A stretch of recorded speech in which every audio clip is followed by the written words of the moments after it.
previously envisaged. So I think that is all. If you have any question, I can expand. Thank you so much, Miriam. A hand of applause for Miriam. There was a hand right there behind Bella. Somebody, sorry, anyone? There was a hand from right there. As you're taking the mic, I think yesterday I was in Dar es Salaam, Soko la Mabibo, so it is one of the largest goods market, and there is goods or produce coming in from Uganda and Kenya, and having such trade agreements ensures that at the end of the day, more youth get to participate and there is more wealth shared around. Yes, welcome. Yes, I think what my intervention is on the AFCFTA. I think it's an opportunity also for young people to trade among themselves. Particularly, it considers the informal sector and the. If you can please speak into the microphone so that we all hear you much more closer. Okay. Thank you. I'm just reflecting on the benefit of the AFCFTA, the African Continental Free Trade Area for young people, because it has this element of including the SMEs, the small and medium-sized enterprises. And I know the young people out there are also having those initiatives. So it means we have a common market, a central market for all Africa, where we can sell and supply our goods into that market and get maybe the benefit out of it. Recently, the African Union is working on a website, like a platform. It is like when we buy things on Amazon, when we buy things on Alibaba, they are working on a platform where the SMEs also can showcase their products on that online platform. It is called Sukuku. I'm not yet sure if it is launched, but you follow the African Union website. It is called Sukuku, means central market. I think it's Swahili words. So Sukuku is it's an opportunity for us young people, particularly now we are good in technology. It is where you can showcase your originally made products, the product that we made in our countries, so that we can display them internationally. And then immediately they can buy from the owner. That we can leverage on that. And with the use of technology, it's a great opportunity. Thank you. Thank you. Yes, just one more. If you can, yes, give him. You have about a minute or 2 minutes before we move on to the next. Karibu. Thank you very much. My name is Cecily Sagawara. I'm a Tanzanian. Actually, this theme of today is one of my interesting themes. When you speak about youth in business and enterprise, this is about business of the futures. This is about the world we are looking ahead. And I have a few things to speak to my fellow youth. First of all, I'm an entrepreneur, as I speak in front of you. And by professional, I'm an environmental scientist. I graduated at Alice University this year. Still, there's no graduation, maybe next week, but I've already graduated. So far, about business is about solving problems. So there's a certain amount of business we can do, 1,000 of them. But one thing which most of the youth we speak, or we try to blame the fellow people, is like, we don't have a capital. How should we start it? And many other things. But I can tell you, we youth, as you are here sitting, we have education. That is one of the capital to do a business. We have energy. That is another capital. Transportation, that is the cost. But if you have energy, that is capital. You can do by yourself delivery. See, that is just a small part of the business. We have many things which we can turn them into money, or we can avoid that cash of we call it as a capital. And I spoke like solving problems. We should focus the environment we are living at and identify the problems which are surrounding us. And then solving them, that is another capital. Myself, I've started a venture when I was in second year at Ayers University. 15 seconds. Sorry. We have to cue in the next Actually, speaker. that venture is dealing with recycling clothes to make bags. And that is a recycling thing, that is something like a professional thing. So far, all I'm speaking is we need support from the government, from NGOs, all over the things which are supporting us in terms of education and everything we can give, we can grab out. There's opportunity like this dot and more others, we can grab them. Thank you very much. Thank you so much. So enabling environments, we've spoken about how and what we can actually do as youth, not necessarily just waiting on funding, but actually the networks, but to actually continue painting a picture around youth in business and just the whole aspect of African Continental Free Trade Agreement. We have an exposition which is titled Demystifying the African Continental Free Trade Area Agreement, what it means to Africa's young people's needs and aspirations. We will have Dr. Joy Kategekwa, who is a strategic advisor to the Assistant Administrator and Regional Director, United Nations Development Program. She will be joining us via virtually, so we would like to cue in Dr. Joy Kategekwa. Welcome. We're really looking forward in hearing on literally, what does this mean to Africa's young people's needs and aspiration? Because it's all nice and grand when we hear these things, but what is actually the reality? We hope that you'll be able to paint a picture for us, and welcome so much, Joy. Thank you. Thank you very much. Thank you very much indeed. Good morning from New York. It is a pleasure to join you in this very important debate around demystifying the AFCFTA.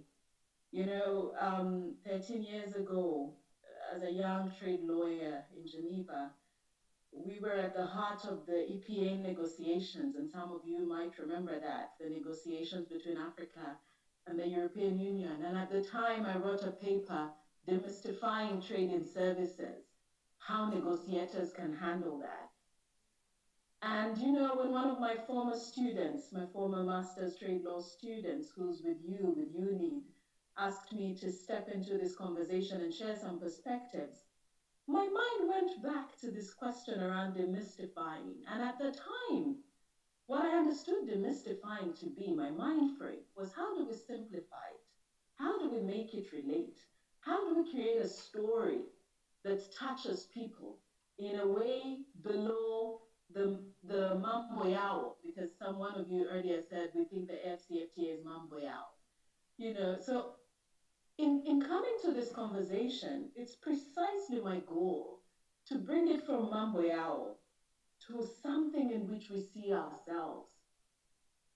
And so in order to do that, I'd like to take a sort of one-on-one approach, start basics to the AFCFTA, not in terms of a trade law class, that might be the easier part, but really in terms of telling a story.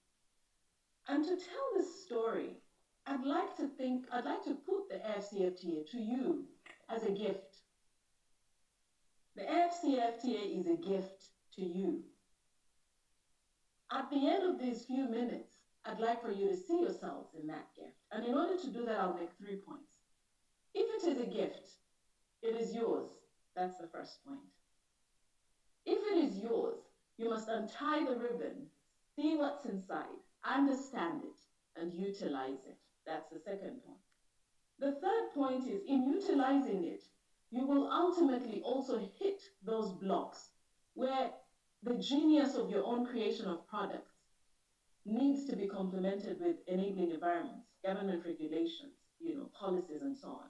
And so the need to engage the governments, that's the third point.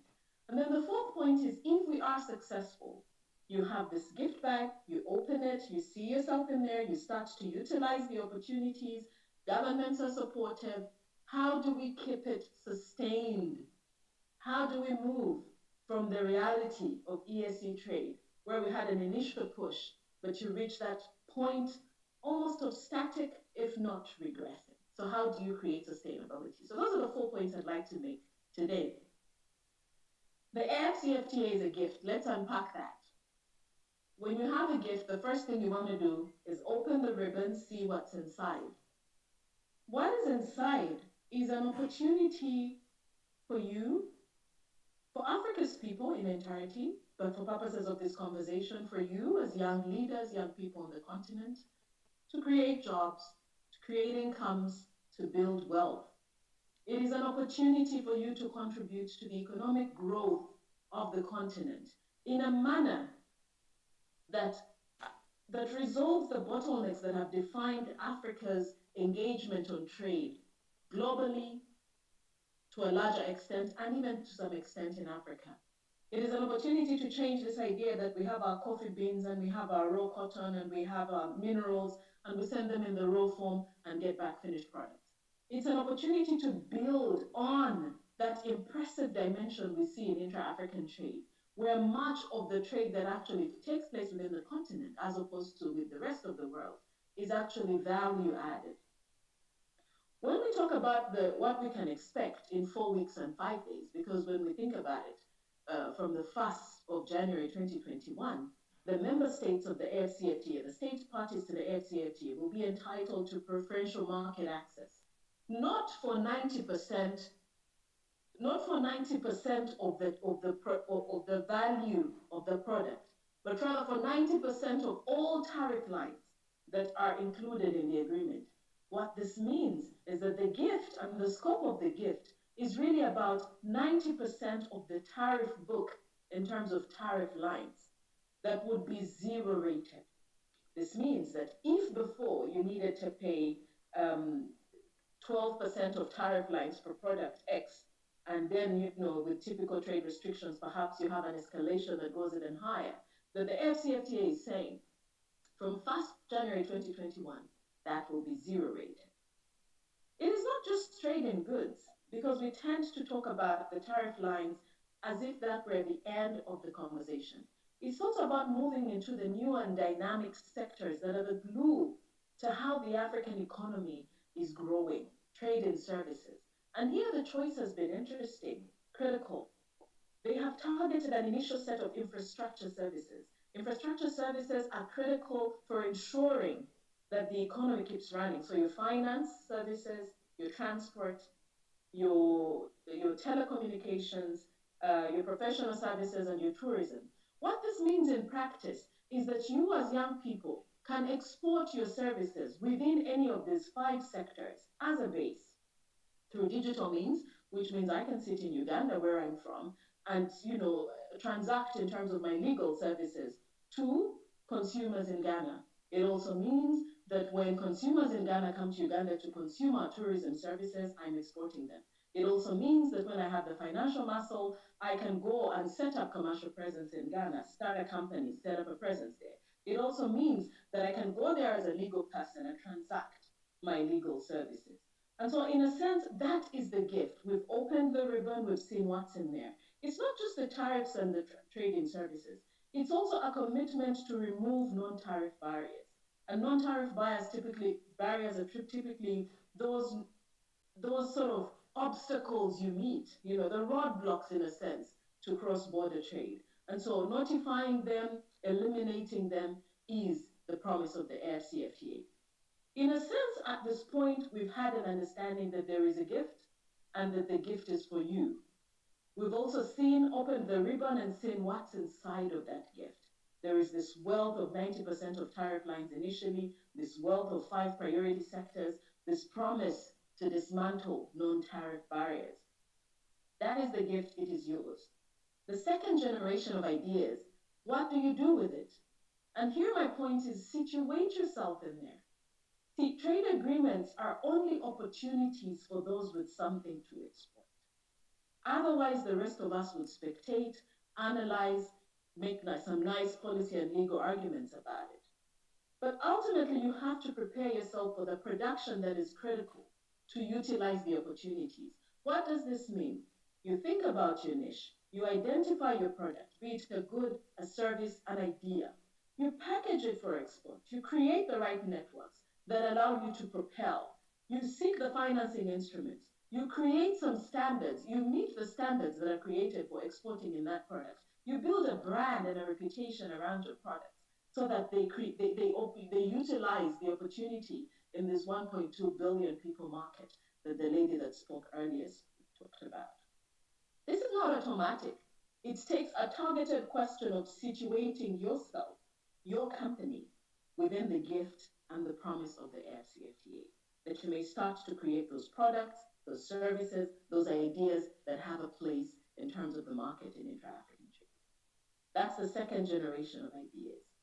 The third point I'd like to make is, even with the best of your efforts in terms of I have a product, it might be clothing and textile, it might be the ideas of creation in my mind, it might be tea, it might be chocolate. For example, the Ghanaians don't quite export chocolate to Switzerland, but they certainly export chocolates to other African countries, which means you can add more value in the construct of intra-African trade.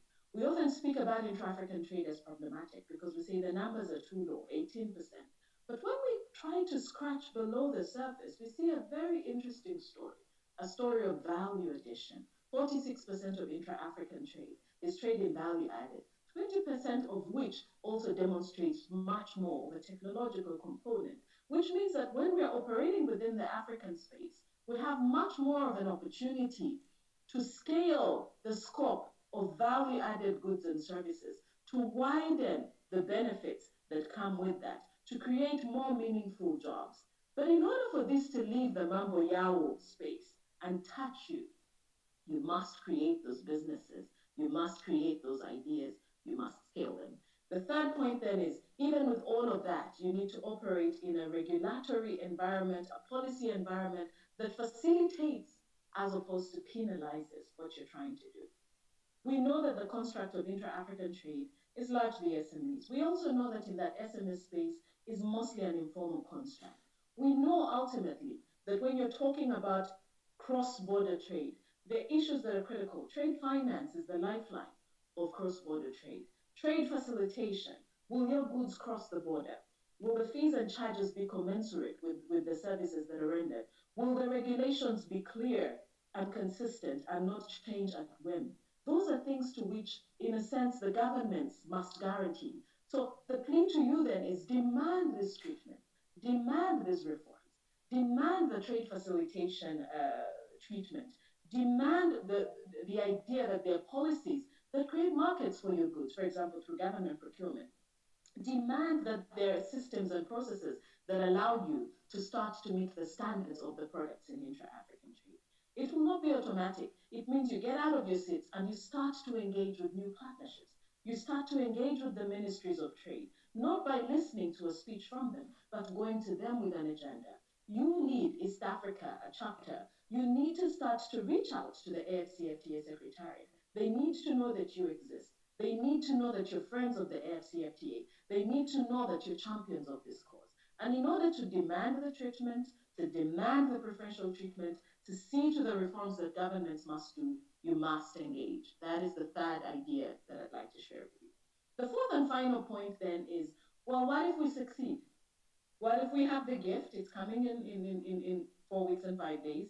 What if we create the products? What if the governments are supportive? How do we sustain? And this is a call to personal choices.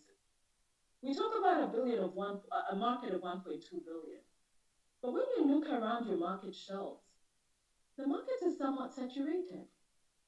COVID-19 changed the dynamic because global supply chains collapsed. But I think we know the standard expectation when you go to your supermarket. You don't quite see the Ugandan products there in big numbers. You don't quite see the Tanzanian products. And so in a sense, even as we talk about 1.2, you need to create a space. You need to create a space to be part of that, for your goods to be part of that choice. And even as you create that space for your goods to be part of that choice, it's a conscious decision to say, when I see them, I will buy them. This means that you support Make in Africa. You support Make in Africa, which is the question of investment. You take interest in investing in other African countries. You take interest in creating those products. You take interest in buying those products, those African products, so that you can build the market base. You can create the demand that can fuel, so to speak, the AFCFTA. But then you also champion the Made in Africa products, Made in AFCFTA products. again, by voting for selecting them. And so I'd like to conclude at this point by reiterating the points that I have made, that you have a gift, it is yours, you need to prepare yourself to utilize it, you need to engage governments so that the enabling environments are available for you, and then you need to sustain it by choosing, voting African products. At UNDP, we're coming out next week with a powerful inaugural publication. We call it the Futures Report, Opportunities for Women and Youth in the AFCFTA. And what we do in this report is create a platform where you hear a multiplicity of participants, traders, young people like you who are currently engaged in cross-border trade. We have a story about a Cameroonian man who is making bespoke sort of boutique shoes, pounding the streets of Africa. He sees that there could be a market in Uganda for his products. We have filmmakers that have done some films in Zimbabwe. They see that their films could be seen in Kenya, for example. We have a young woman in Namibia who is transforming the seaweed out of Namibia into a product that produces chicken feed. She sees that her product can feed the various farming processes across the continent. We have a Nigerian woman that's talking about farm-to-table agriculture, and so on and so forth. We have a young man who's dealing with production of medicines, and in there he's talking about the fact that the treatment for African diseases, the treatment outside of COVID in terms of symptoms and so on and so forth can be Afro-made. And so what I'd like to live with you is, could it be you that is the next story? Thank you very much.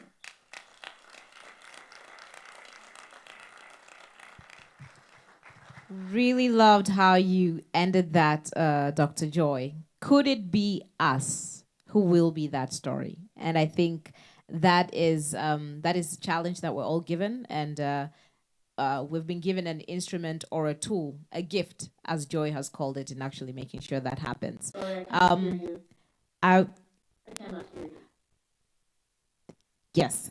I would like to briefly cue in my co-moderator in Burundi, Dr. Frank. Dr. Frank, I will hand it over to you to introduce one of your main contributors, who will also give their opinion or thoughts on Dr. Joy's exposition. Welcome, Frank.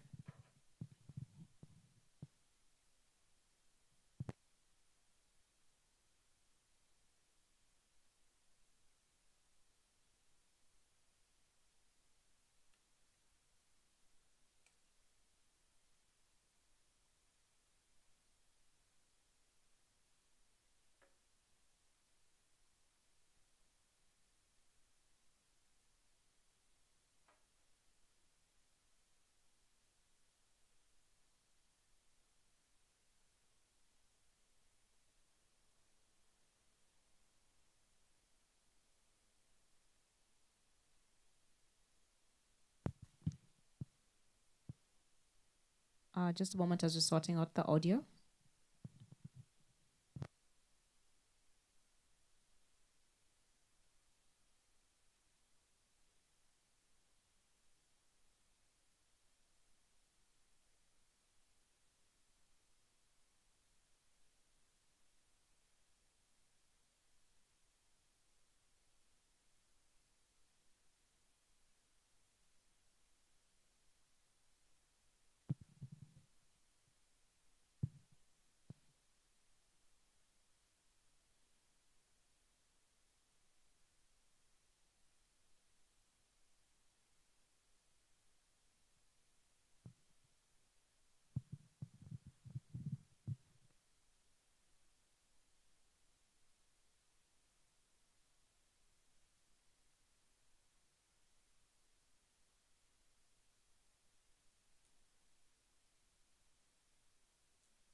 Technology comes with its prices and vices.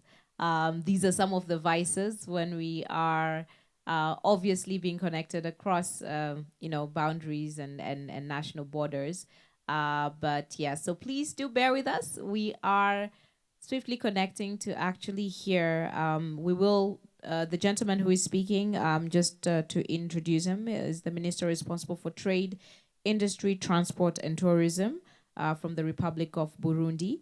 And he is giving his opening remarks in attending ULI 2020, but then also giving their comments around the exposition that was just done by Dr. Joy Kategekwa. So let's give it a few more minutes as we're trying to see if we're able to connect the audio. If not, I will swiftly look at bringing it back here so that we can actually start collecting some of the thoughts and processes and just questions, if any, for Dr. Joy as it relates to the gift that we've been given in the form of the African Continental Free Trade Area Agreement. So just a few seconds, 15 seconds before I actually let you know how we're proceeding.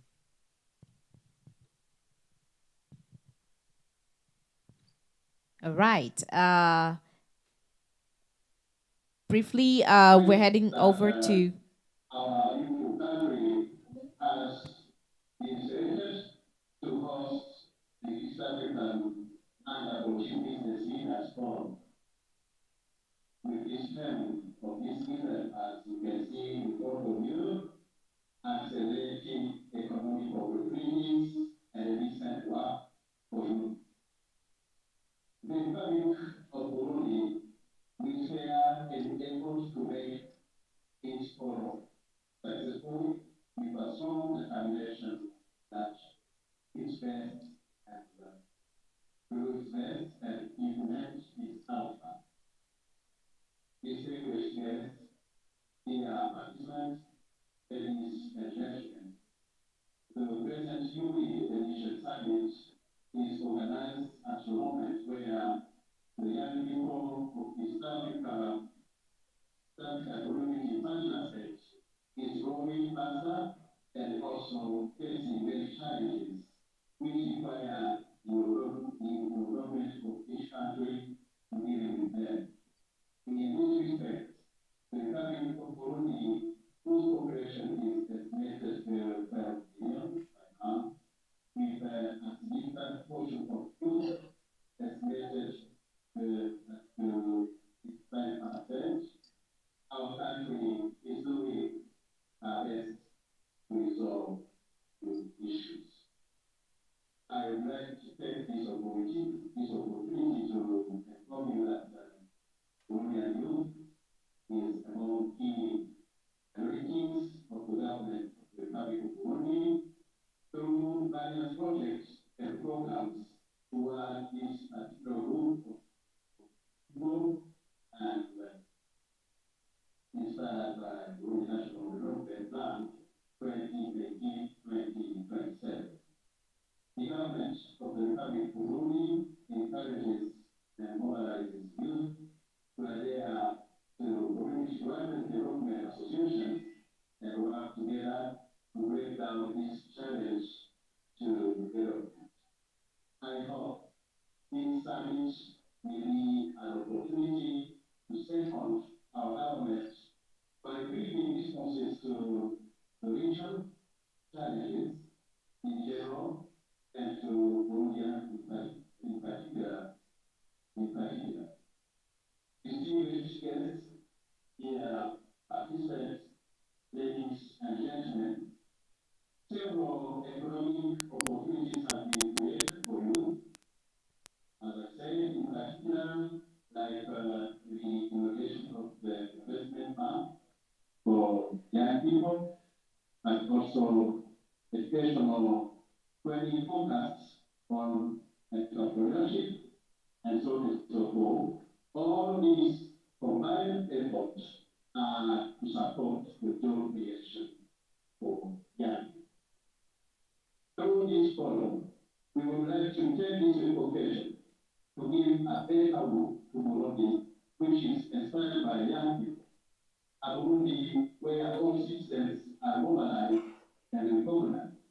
A Burundi where all people are motivated to work hard so as to achieve the spirit of His Excellency, the President of the Republic of Burundi, to to see our pockets have money and government have food to eat by boosting development activities. The stories of young Burundians or organizations under their leadership arouse enthusiasm through innovative solutions they develop and the efforts they make for positive social and economic challenge within the community and of their nation. There is hope that their initiatives, actions, and efforts will continue to sound well to the community, bring challenges and behaviors and inspire the rest of the East African community. Distinguished guests, ladies and gentlemen, on February 21st, 2018, in Kampala, in the Republic of Uganda, the 19th summit of head of state of the East African Community Partner State regulated the directive for all the East African Community Partner States to implement all recommendations that contribute to accelerating the achievement of the objective of the EAC development strategy. It is with this background that the East African Community Partner States started to take on the necessary steps to implement all the decisions and directives of the Council of Ministers of the East African Community and of the Summit of Head of State of the East African Community Partner States as well. During this opportunity, we are going to have an opportunity to enter into details with steps and achievements made so far by the youth in the integration process. My wish is that the presentation that we are making here on these standards of implementation of these decisions and directives be given a particular attention so that during these discussions, all of your interventions with appropriate answers given. Distinguished participants, ladies and gentlemen, who can my remarks, I take this opportunity to congratulate and thank those who have participated in the preparations of this forum. Our thanks also to those who other partner states who have supported us and who continue to support the development initiative of our region in general, and this given both materially and technically in particular to make it successful.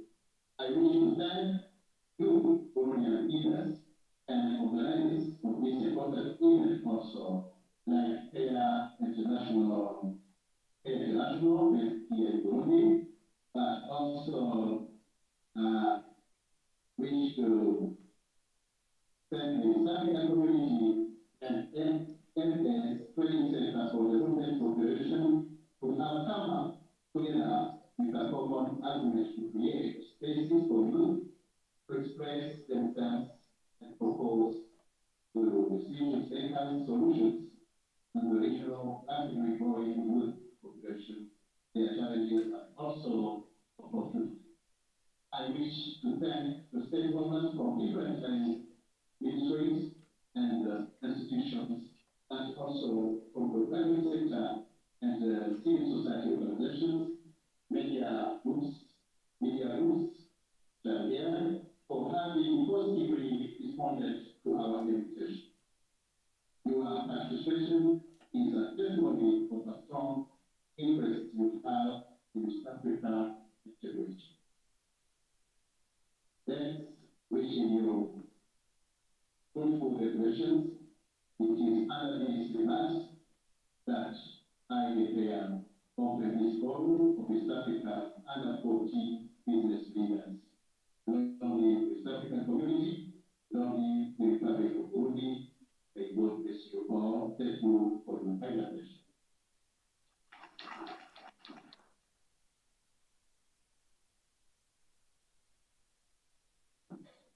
Very much, Minister. And now we are going to take some of your questions. Before I hand over to Dan from Rwanda, is there in person? You can just ask your question in English or Swahili. Because, yeah, I don't know the student or the is there English? If there is someone who can help me with the mic, is there any question? Yes, someone. Can you hear me with the mic, please? Okay. You have to speak fast. Your question, please.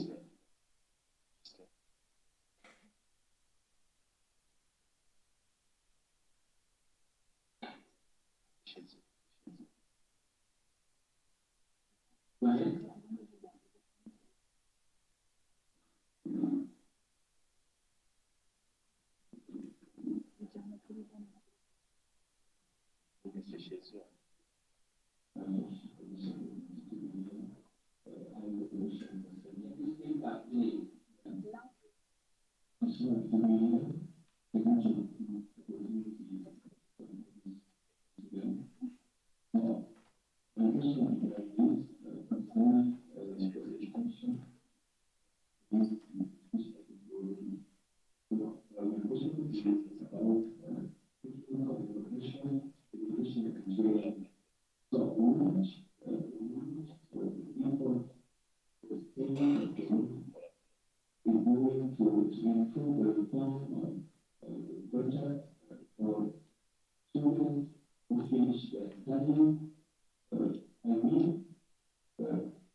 Is there any? No? Okay. Now I'm going to hand over to Dana from Rwanda. Dana, are you there? Yes, thank you very much, Frank. I'm just going to look at the Q&As that we have for the session at the moment. There are not many, so I'd encourage participants to please, for the ensuing sessions, put your questions forward in the Q&A session, the Q&A answer, the question and answer box for the following speakers who are going to come.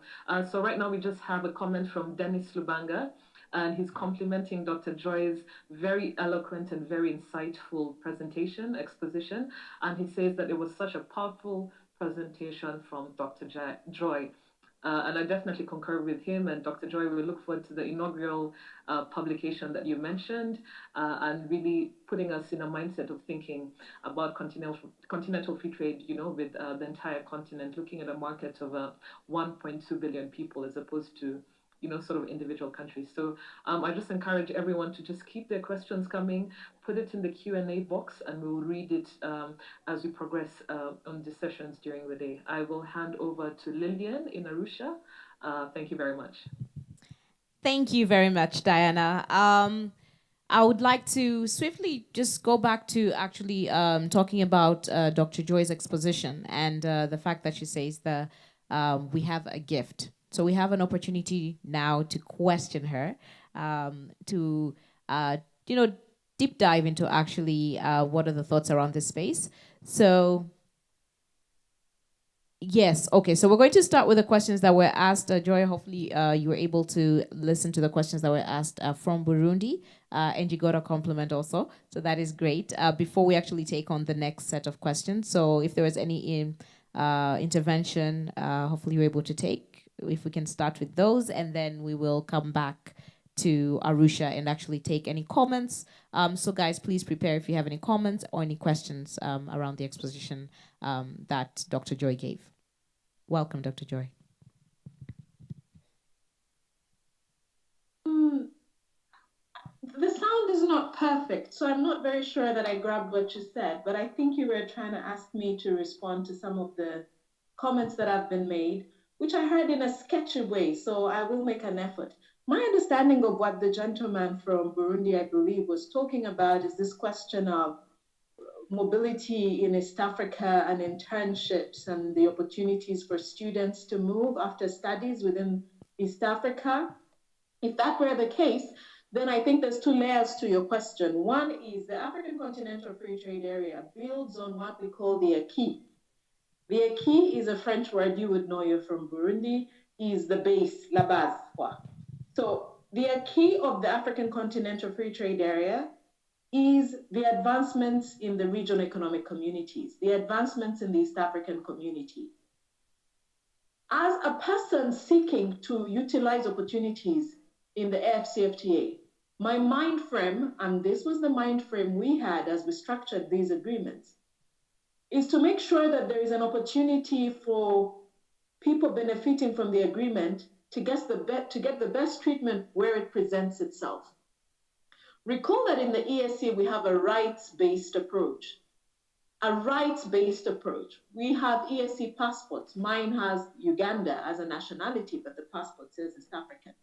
Behind this is a right as an EAC citizen to move around, to utilize the opportunities. When you look back at the Common Market Protocol, the East African Common Market Protocol, in there is a wealth of opportunities for movement of people as a question of right.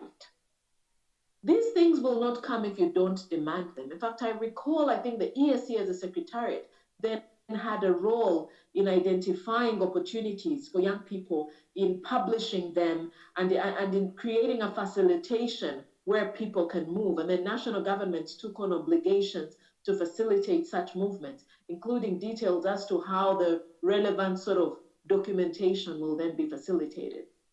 I say all this because as a person utilizing the opportunities in my mind frame, I ask myself, where is the buck on this one? Is it the EAC? Is it the AFCFTA? Now, the AFCFTA will certainly provide opportunities for natural persons to move and supply services in the context of the agreement, with an initial focus on the 5 priority sectors that I mentioned: finance, transport, telecom, tourism, professional services. In there is the opportunity to move. You have to then think about, if I want to move within the EAC construct, where is the better treatment? At the start of January, we will know what the schedules of specific commitments mean in terms of what countries have offered each other on trade and services. But I cannot see what can beat a rights-based approach. Because on the one hand, in the AFCFTA, you're looking at opportunities within specific sectors, within specific modes, with attached conditions. On the other hand, as an EAC citizen, you have a rights-based approach to move. And so I encourage you to demand this treatment. It will not be automatic, but the great thing about young people is that they're moving and pushing the boundaries of what is possible. You won't do it alone, but you need to coalesce the voices of young people to demand implementation.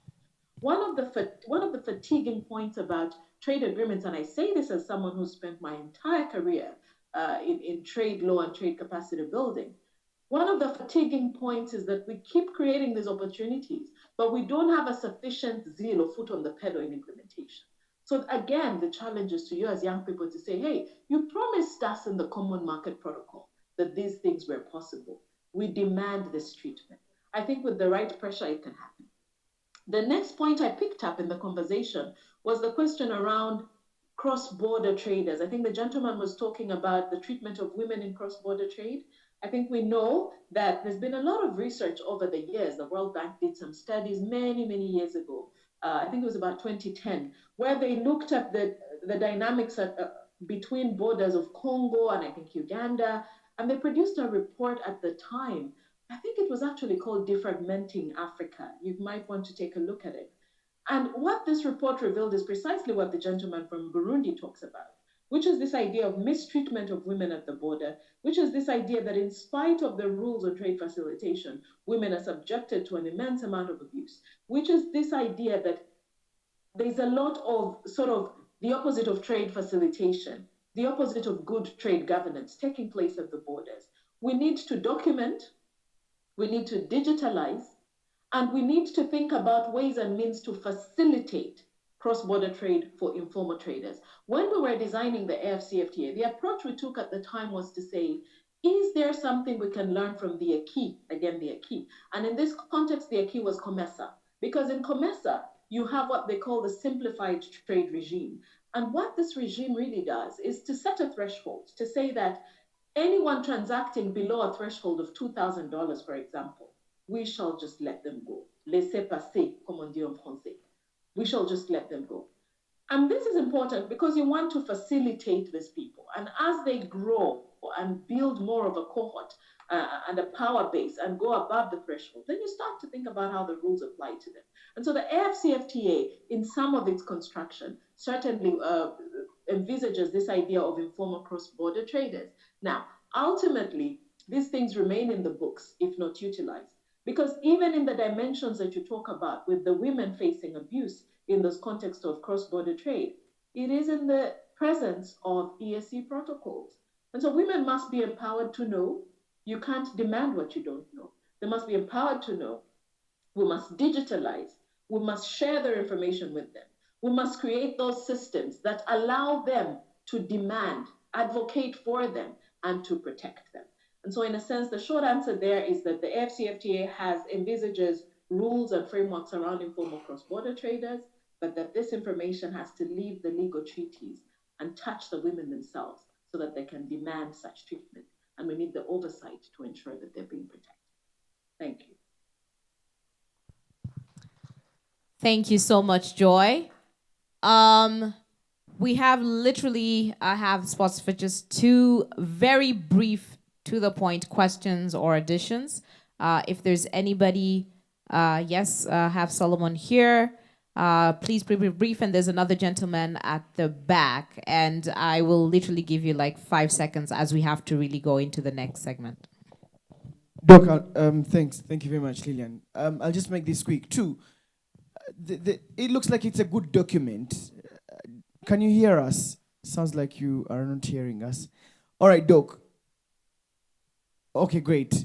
Yeah. Speak a bit louder, please. All right, I'm on the mic, so I'm trying to shout as loud as I can. So just two questions. It looks like it's a good document. I mean, the Africa Free Trade Continental Agreement. The thing is, though, is there political will to implement what was agreed upon? The free movement of labor, you know, the free, I have a right a right to residence, the free movement of the goods. I can tell you, for example, there's so many Ugandans who have loved to work in Kenya, who have got jobs in Kenya, for example, and in Tanzania, but just having an access to a work permit is literally challenging. You can't.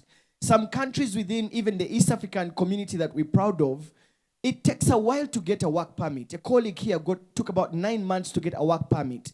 And there are conditions, for example, in Kenya, that before you're given a work permit, you have to have, like, no Kenyan can be able to do what you are going to do, and therefore you can be given the work permit for you to start working in Kenya. So all these, the East African Common Markets Protocol and all the documents, the Africa Free Continental Agreement documents, all look rosy to read online or perhaps even in the documents. But is there political will from the leaders to activate this? Thank you, Solomon. Briefly moving on. Joy, I just want to take both the two so that when you respond, you can also close us off. Yes. Karibu. Thank you. My question is built on Solange's context in a manner that an agreement was entered last year, the 30th May. Can you try to really speak into it? Because I think our voices are not heard. Okay, thank you. An agreement on the African Free Continental Trade Area was entered last year, but it does not actually encounter on what actually are we trading. Do we have the industries to produce quality products that we put to trade? And I think young people are just thrown in the context of the African Free Continental Trade Area in a manner that states are actually unwilling to actually sign and ratify until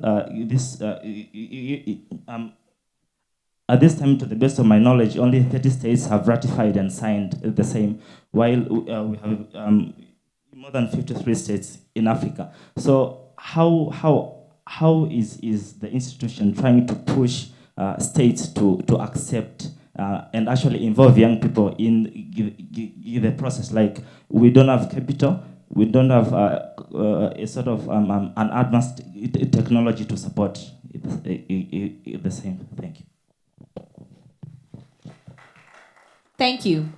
So Joy, I was operating on East African time, but it looks like we actually have more time. So please just answer those two, and then we will actually open it up. And guys, watching in from wherever, please make sure that you do send in your questions, your comments. This document, as Joy has said, is for us. It's our gift. And these comments that are being brought up are things that we need to really, ponder. And I'm really interested in hearing what you have to tell us, Joy. Yes, the documents are there, but Solomon was actually giving, practical examples that we're living in, that, free trade in terms of labor challenge. Accessing work permits is a challenge. So yes, we're talking about being able to trade, leave alone the labor. So what happens there? And I know you did mention earlier on in terms of we have to demand and put to task our governments, but what is the reality behind it? Welcome. Thank you very much, and thank you for these questions. Political will, I know a thing or two about trade agreements, about shaping trade agreements. I also know that I have not quite seen an agreement that has benefited from the depth of political will as the AFCFTA has. And in a sense, this is a personal journey, having been involved with the AFCFTA from the start in terms of modalities through to where we are right now, where, in a few weeks we start trading, we start preferential trading. Not an agreement I know. This comes also from the World Trade Organization and other places where one has been involved in these processes. So we started the negotiations proper in 2015. Goods, services, complex annexes, complex sectoral detail, and so on and so forth. We finished in 2018, concluded the negotiations. You remember that process in Kigali? I think it was around March 2018. 2019, I believe May, we had sufficient instruments of ratification in the bag to kick off entry into force. At this point, all of the African countries, all of the AU member states, I think with the exception of one, so you have 55 AU member states, 54 have signed the agreement, which signals the political will to implement the agreement, but not yet the ratification, because the ratification processes, we shall then domesticate this into a legal framework and take on the rights and the obligations. Of that, it is 30. Again, in my mind, as one familiar with these processes, that is perhaps the strongest demonstration of political will I have seen. So that is one set of points. However, there are challenges in terms of the de facto application of these opportunities. And the EAC is an excellent case in point. I recall many years ago when I was sort of reading these agreements in terms of my doctoral work, this question of lawyers, and lawyers interest me because I'm one of them. This question that in the EAC Common Market Protocol, you had legal services as a sector that is liberalized within the East African community, but that there had been some lobbying within certain member states that effectively curtailed the possibility of Jumuiya lawyers to practice in certain jurisdictions. This is not something that is unique to the country you mentioned, Solomon. Uganda itself, I can talk about that because that is home. Uganda itself, in our commitments, I recall, to the World Trade Organization, had these sorts of limitations. These limitations can be important for a development perspective because you're basically saying there are some rules, there are some types of work that we can supply locally. The AFCFTA, the EAC Common Market Protocol doesn't sit in that. Because in the EAC Common Market Protocol, you have two categories. You have your sort of standard up there mode for liberalized trade in services a la AFCFTA approach, where typically you're thinking of highly skilled people. But I think the common market in East Africa has an interesting dimension, which is this idea of categories of all skill levels. So your bricklayers are envisaged. Your builders of different categories are envisaged. And indeed, when you look at our markets, in the EAC, it's not perfect, but you will see participants from different East African countries taking part also in these lower skilled categories of occupations. And so let us not despair. It is not perfect, but there is something on which to build. And, we are also in a place now where these economic needs tests, Solomon, which is what we call them, economic needs tests, indeed do get in the way. And they're MTBs, non-tariff barriers and services, where yes, they will delay to give you the permit. But there's nothing more effective than staying the course on advocating for implementation. What are the partnerships that are supporting advocacy? Are we struggling on our own with different officers to get that permit? Are we lobbying? Are we writing about these stories? Are we ensuring that the EAC Secretariat and the people responsible are advocating these things? Are we talking to our ministers of trade and saying, hey, these are the challenges we're facing? Advocacy is not only about let's sit here and talk about the opportunity. Advocacy is making the voice heard. And these days we have a multiplicity of platforms where ultimately you can't stop me from talking about that which is an issue. So coalesce yourselves, organize yourselves, demand this treatment. That's one thing. The point that the gentleman raised about, and then before I move on, there's a question around leveraging. Before, we always used to think that to provide the services, I must be present in Tanzania. I must be present in Burundi. There's so many services now where digitalization allows access. So let's use what we can as we advocate for wider space. Let's put it that way. The other point is around goods. We don't have the production footprint. And I think this is the point I made. Remember, we started with the gift. We opened the gift, we saw what's inside. We said, well, to use the gift, I need to have something to export. And so these 90 tariff lines, 90% of tariff lines, each of them is an opportunity for a business, for a service, for engagement in a production chain, for a contribution in terms of if the product is made, the logistical arrangement that brings it to market. It's going to take an entrepreneurial spirit, but it's not enough to be an entrepreneur. It's going to take seeing an opportunity, sniffing it out, and engaging in that productive process, either of a good or a service. I don't know that there is a shortcut for that. And so in a sense, of course, when you're talking about production, there are things that are exorbitant that have to be resolved. And that is why the next generation of ideas that I spoke about are that these things are ultimately not capable of being resolved entirely by my dream to produce something. There has to be an enabling environment. In our countries sometimes, right now, we have some of the most dynamic trade ministers. I think Rwanda, I think Uganda. These are people who you get the feeling they want to make an impact. You get the feeling you can approach them. You get the feeling they can be your champion as you try to move this middle. And it's not just these two countries. One could find examples in the other countries as well. Make them your allies. Make them understand what the challenges are. There is no way you're going to engage in a production process competing with countries that may have subsidies supporting their production, when in order to access money from the banks, you need to pay perhaps 30% of interest. So there has to be a trade finance component. And there has to be a reach outside. So it's almost like one needs to understand what your place is in there. One needs to understand where the options are. In the AFCFTA component, many understand the question of finance. At UNDP, for example, one of the contributions we're trying to make in supporting implementation of the agreement is really touching this space of women and youth-owned enterprises. You might have seen some of the calls out there for young people in business and some challenges we're doing in Uganda, for example, with Stanbic Bank and others. As we roll out our support for the AFCFTA, these are some of the things we want to expand. Naturally, we're not the only players on this. You have development banks. You have institutions, the Afri-Exim Bank, for example, that have been established precisely to support the growth, the footprint of cross-border trade in Africa. We need to have our voices heard with these people. We need to engage them. Have your agenda, set your agenda, talk about your agenda. I don't promise that the results will be immediate, but I certainly know that we're no longer in the place where you can afford not to listen. I don't know if that helps. I think that truly helps. There is an interjection from here, but before we actually continue with the interjection from Arusha, the physical space, I would like to actually take us to Burundi.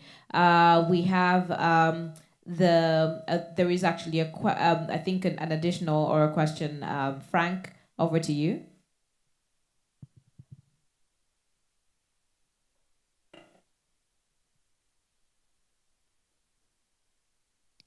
Okay, thank you very much. One minister would like to react to a question up in the room.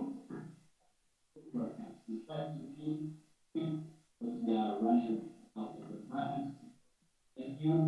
Thank you very much. I know that we are running time and on our side. But I got a question regarding to what, for example, the government will be doing right now to support youth. Let's say this. As I said, we have now many initiatives which have been taken by our government. As I said, we have already designed of the investment for youth, which is already there and is there here for national level, and our ministry in charge of EAC, youth, sports and culture is also providing this kind of business for youth. And also, if you can remember, last time we had a forum meeting for our educational youth. In that forum, you can remember that His Excellency, the President of the Republic of Burundi, has said that there is a guarantee of more than 40 billion for loans, which is granted to youth initiative, but also to ensure that there is setting up of regional professional centers for entrepreneurship. Also, we have already in our initiative what we call international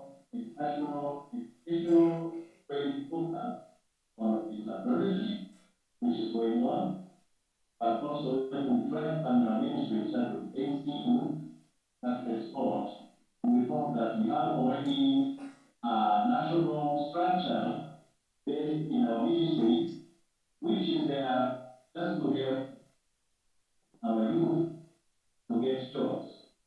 So I can say maybe for that is not on our side, and our ministry is there for you, just be there, because with all these combined efforts are there to support job creation for our young leaders, for the youth in general. Let's say so, and as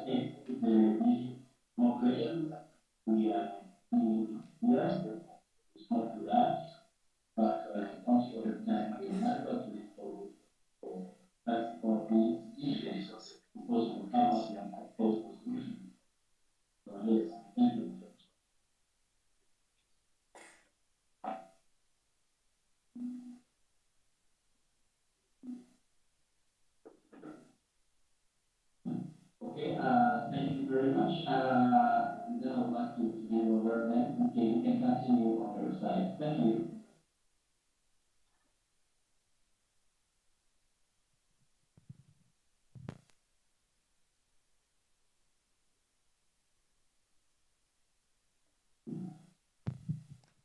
All right, Frank, I think, are there any other more questions from your end that you'd like Joy to take besides the interjection from the Honorable Minister? Okay. Joy, I believe you, I don't know if there's anything you wanted to add more to what was said, and maybe we can then wrap up this particular session. There was another comment that came through, but you know, the fact that we are actually having a timed session all through and have to join in others, we will write it down, and if you could assist us in actually responding to it, we'll greatly appreciate it. But I would like to actually hand it over to you to respond to the Honorable Minister if there's anything to add to what he said. Thank you. No, thank you very much. Thank you very much. It's been a pleasure to engage with you this morning, very early from my side, but it's been time well spent. I'd like to encourage you to dig deeper, to be curious, to take advantage of the opportunities. One, of course, from producing those goods and services. Two, from the group that will advocate and push for accountability and the AFCFTA treatment. Three, in that space where you can help to build and create the body of African policymakers, trade lawyers, analysts that understand these things so that we can, start a journey, continue a journey that can foster implementation. There's a lot of room in this space. Many of you would know that's one of my passions, encouraging young people to take up careers in trade and to build a life in there, to influence and fight poverty through advocating from the trade side. So I'd like to leave that final thought with you, that ultimately success is in your hands, utilization is in your hands, the products and the ideas are in your hands, and the advocacy to make it happen is also in your hands. So thank you very much for the opportunity, and I look forward to remaining in touch. Goodbye. Thank you so much, Joy. A round of applause for Joy from all the three corners plus some more that are listening in to her. It was just right that before we actually close this off, we would like to take it back to Burundi. Frank, I'm actually bringing back to you. If you could, if we could hear briefly from the minister if he has any reaction before we actually close off this very critical exposition that was conducted by Dr. Joy Kategwa.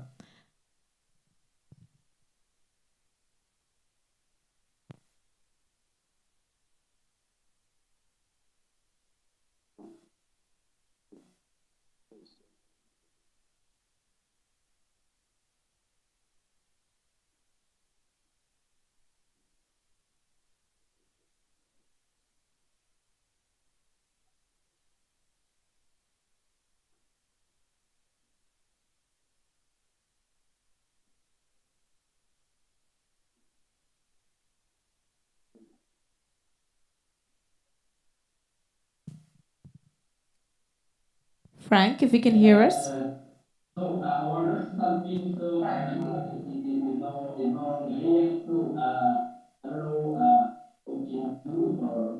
maybe you can go movie right now.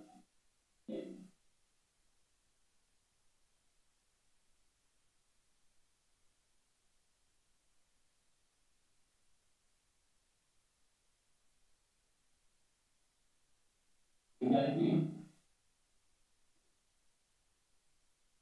Can you please go ahead because our assistant minister is not here.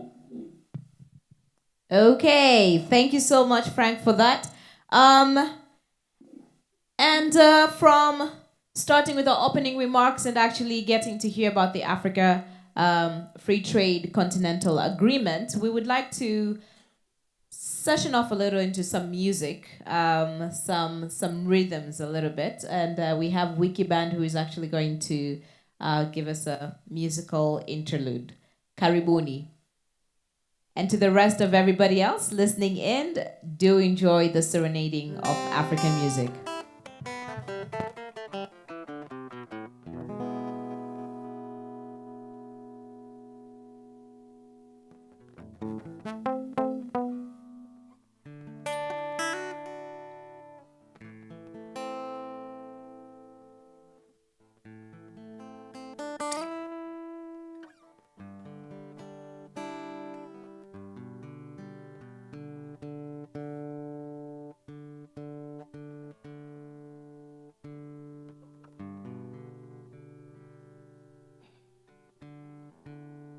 Yes, sir. Okay.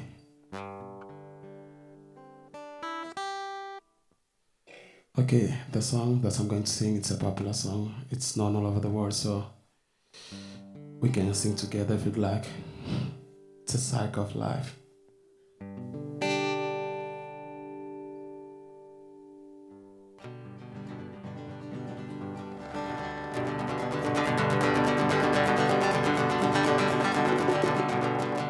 Na tingonya mabagiti baba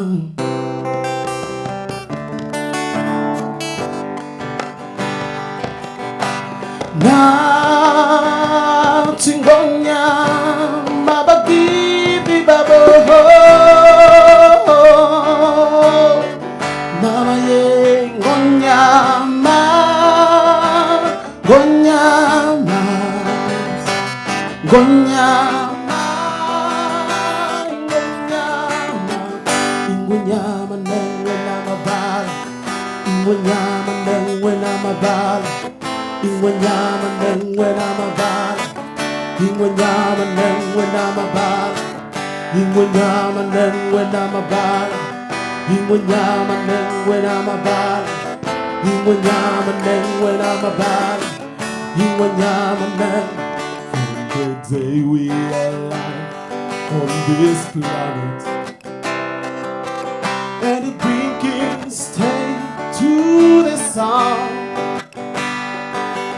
There's more to see that can never be seen, more to do can never be done.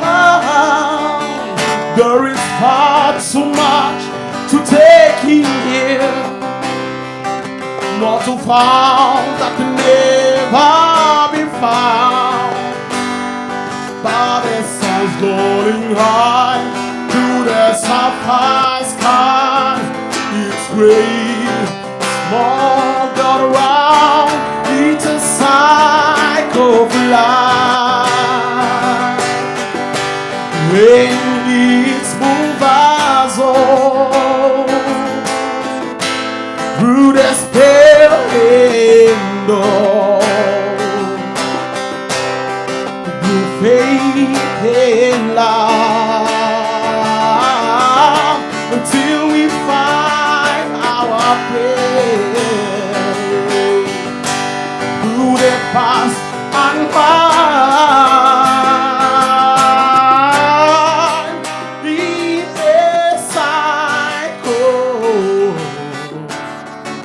the cycle of life.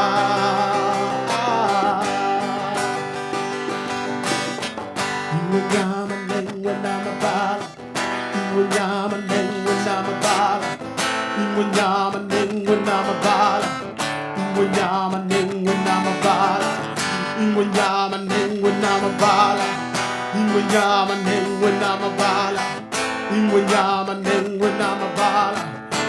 It's a cycle of life, and it's movers on through this pain, through faith and love, until we find our praise. Hear the path and wine. Hear the cycle of life.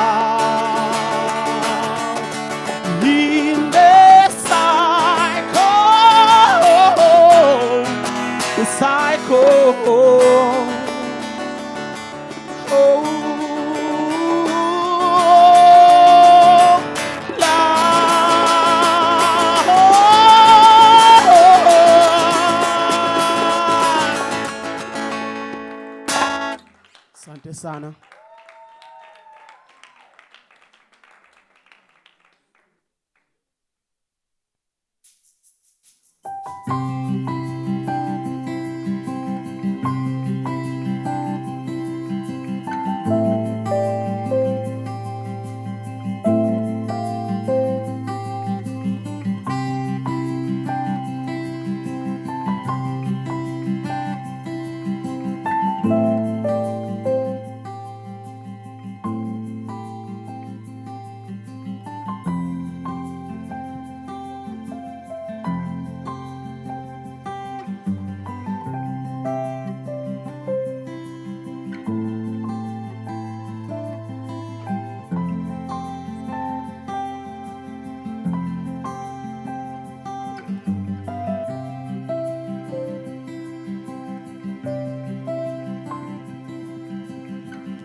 All right.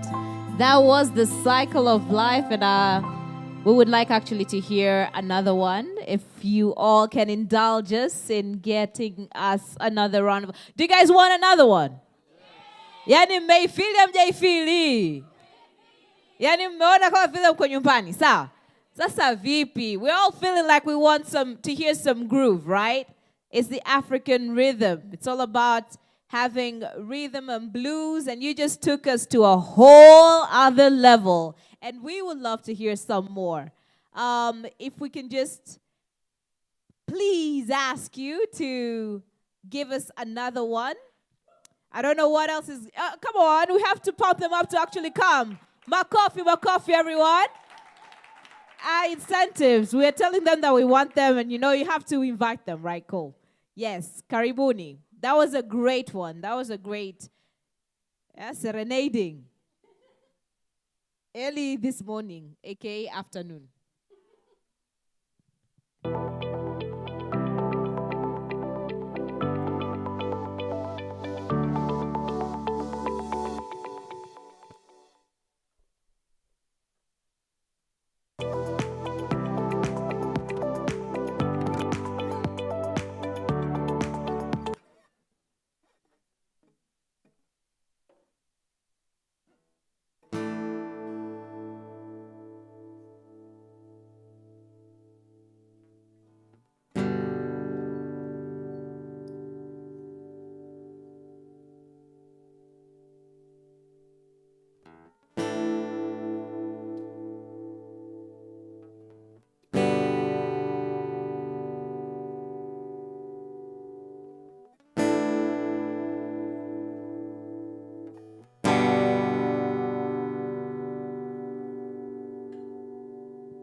Maendeleo ni watu.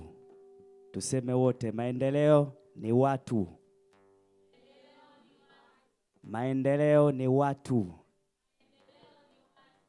Maendeleo ni watu.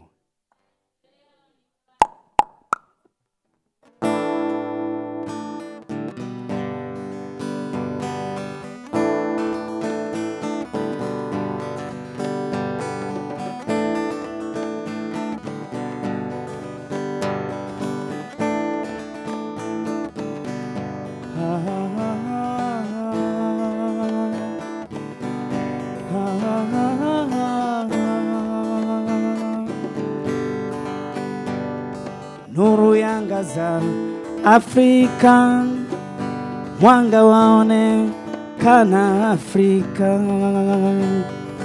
macho yatazama mbali kule, unafikiri yajayo mengi, urefu wa kamba ndugu, maono yako, maono yangu, kila kukicha bara letu tusonge mbele, Afrika tuishi humu duniani kwa usawa, amani na upendo. Tuishi humu duniani kwa usawa, amani na upendo. Maendeleo ni watu, Afrika yetu, bara letu. Maendeleo ni watu, Afrika yetu, bara letu.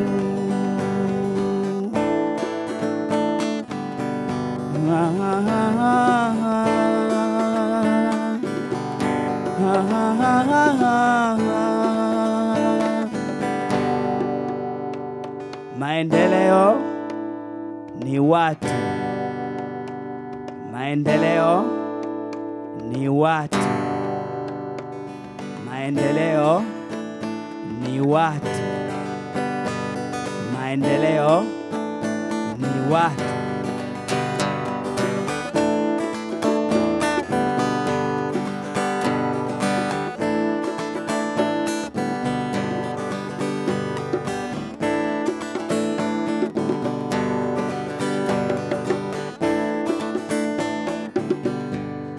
Vijana, vijana, Afrika, vijana, vijana, uongozi bora, ndoto vijana, ndoto ya vijana, maendeleo ya watu, kila kukicha, Afrika yetu, kuishi salama, binadamu, umoja wetu, nyumbani kwetu. Iwe nina huruma binadamu, kwa watoto na wamama wajawazito. Ukatili humu duniani usifanye ndugu, Afrika yetu. Tuishi humu duniani kwa usawa, amani na upendo. Tuishi humu duniani kwa usawa, amani na upendo. Maendeleo ni watu, Afrika yetu, bara letu. Tuimbe wetu. Maendeleo ni watu, Afrika yetu, bara letu. Maendeleo ni watu, Afrika yetu, bara letu. Tuishi humu duniani kwa usawa, amani na upendo.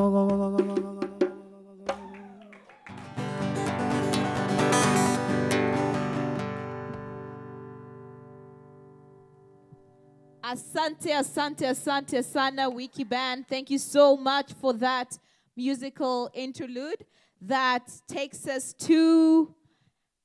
My people are not around, but it's fine. So do text your friend who was sitting next to you and do let them know that we're actually going into the next session. Noting that we're actually connecting across different time zones. Apologies if you have noticed per the agenda, we have skipped the tea break. That is just so that we can actually conduct this particular next meeting session, and we will then head over to our lunch, which will be your lunch / tea break. The session for the day, I think, is youth in business, and we're trying to see what are the different hindrances, where are the opportunities, and how we can actually go about in making sure that we tap into this and we are actually successful. Our next segment is actually a dialogue, which will be happening across here, Tanzania, we'll be having Rwanda and Burundi also participating. And the topic of the dialogue is around addressing policy hindrances and capacity constraints that youth business leaders face in undertaking national and regional cross-border trade in East Africa and Africa as a whole. And we somewhat had started that discussion when we were listening in to Dr. Joy giving her exposition, and some of the comments had already started streaming in. But to kick us and get us talking into this one, and we will be having a discussion. It will not necessarily be a speech, but we would like to hear the actual. So, sio mambo yao, we want it to be demystified, we want it to be simplified. So all the contributors will be asked questions based on that. But I will just briefly mention who are the contributors and who will be having on our end. When you have switched, when you have switched your agendas. So we will be having Permanent Secretary, Ministry of Trade, Republic of Rwanda. We will be having Emmanuel Bigenimana, Permanent Secretary, Ministry of Youth and Culture from the Republic of Rwanda. Tony, Development Board. Dr. Peter Mathuki, who will be represented by Miriam, who is here. Geoffrey Osoro, Trade Coordinator, East African Community. Christian Nibasumba from Timea, Burundi. Mr. Ian Tarimo, Executive Director, TAI Tanzania. And Pierre Clever, Ndiwiwana, Director General, Burundi Business Incubator. As I said, we will be co-moderating across Rwanda and Burundi. So I would actually hand it over to my co-moderator from Rwanda, Diana.